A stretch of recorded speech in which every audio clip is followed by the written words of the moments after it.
వెంకట్ గారు ఊరు కుస్లీ మీరెదుట ఉన్న శ్రీవారి ఆలయం ఎదురుగా ఉన్న ప్రసాద కేంద్రానికి సాగుతున్నాము.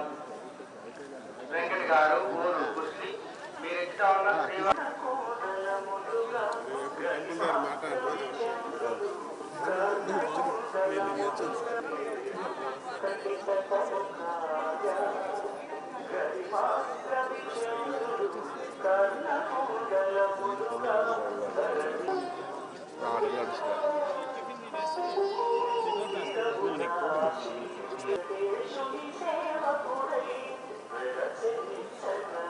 మార్నింగ్ ఎంతమంది ఉంటారు? 500 ఇంతకుముందు లెటర్స్ ఉండేటప్పుడు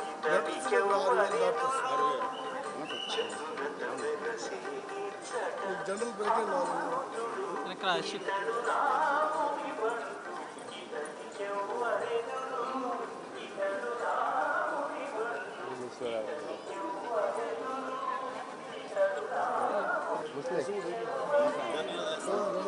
సార్ వాయిస్ నేను మాట్లాడాలి మనకి ఇక్కడ 3:30 గంటలు సేవ అవుతుంది సార్. 3:30 గంటల అదే ఉంటాయి సార్. 10,000-15,000 ఉంటారు బయట.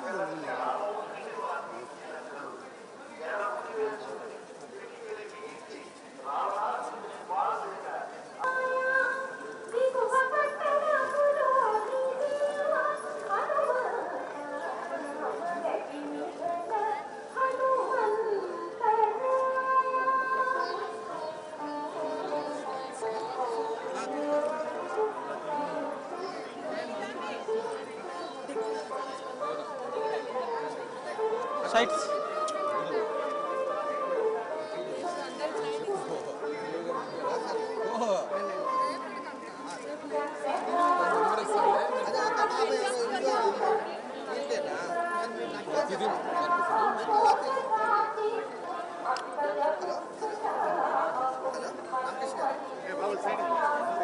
సైడ్ నో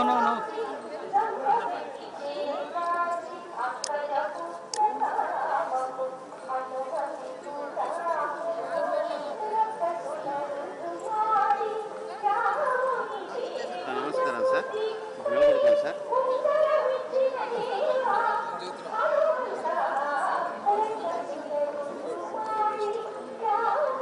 సార్ అట్టే ఉన్నాను సార్. అవును సార్.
వెంకట్ గారు ఊరు శ్రీవారి ఆలయం ఎదురుగా ఉన్న ప్రసాద కేంద్రానికి స్వామివారి గారిని కలుసుకోవాల్సిందిగా ప్రసాద్ గారు ఊరు హైదరాబాద్ శ్రీవారి ఆలయం ఎదురుగా ఉన్న ప్రసాద కేంద్రానికి శ్రీనివాస్ గారిని కలుసుకోవాల్సిందిగా ప్రసాద్ గారు ఊరు హైదరాబాద్ శ్రీవారి ఆలయం ఎదురుగా ఉన్న ప్రసాద కేంద్రానికి శ్రీనివాస్ గారిని కలుసుకోవాల్సిందిగా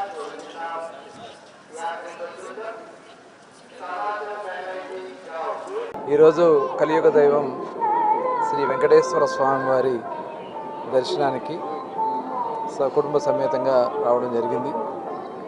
స్వామివారి ఆశీర్వాదాలు అందరికీ ఉండాలని, ఆ భగవంతుని ఆశీర్వాదంతో రాష్ట్రం అంతా కూడా గౌరవ ముఖ్యమంత్రి చంద్రబాబు నాయుడు గారు చేస్తున్నటువంటి కృషి ఈరోజు మరి అమరావతి నిర్మాణం కానీ ముఖ్యంగా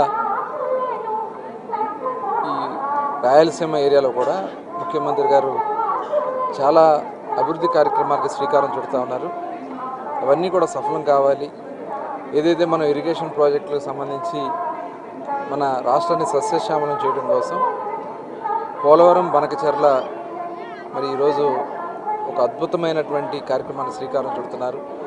ఆ స్వామివారి ఆశీర్వచనాలతో అవన్నీ కూడా సఫలం కావాలని చెప్పి తద్వారా రాష్ట్రం సస్యశ్యామలంగా ఉంటే పంటలతో అందరూ కూడా సుఖ సంతోషాలతో ఉంటారు. చాలా ప్రతిష్టాత్మకమైనటువంటి కార్యక్రమాలకి ఇవాళ గౌరవ ముఖ్యమంత్రి గారు శ్రీకారం చుడుతున్నారు. మొన్న ప్రధానమంత్రి నరేంద్ర మోడీ గారు కూడా వచ్చి రాజధాని నిర్మాణానికి అమరావతి పనులకి పునఃప్రారంభించుకోవడం జరిగింది. దాదాపు 60,000 కోట్ల రూపాయల పనులు, ఆ నిధులన్నీ కూడా అమరావతి స్వయంగా తెచ్చుకుంటా ఉంది. దాంట్లో రాష్ట్ర ప్రభుత్వం నుంచి కానీ లేదంటే ప్రజలకు సంబంధించింది కాదు ఇదంతా కూడా అమరావతి స్వయంగా రావడానికి అవకాశం ఉన్నటువంటి ప్రాంతం. ఇవాళ మనం అందరం కూడా గౌరవ ముఖ్యమంత్రి గారు ఉత్తరాంధ్రని సస్యశ్యామలం చేయడం కోసం, అలాగే ఇక్కడ రాయలసీమని అన్ని ప్రాంతాలను కూడా అభివృద్ధి చేసుకుందాం, అందరూ కూడా భాగస్వాములు అవుదాం. ఈ రాష్ట్ర అభివృద్ధి భాగస్వాములకి అందరూ పాత్ర ఉండాలని మనస్ఫూర్తిగా కోరుకుంటూ స్వామివారి ఆశీర్వాదాలు ప్రధానంగా ఉండాలని చెప్పి కోరుకుంటూ అందరికీ నమస్కారం.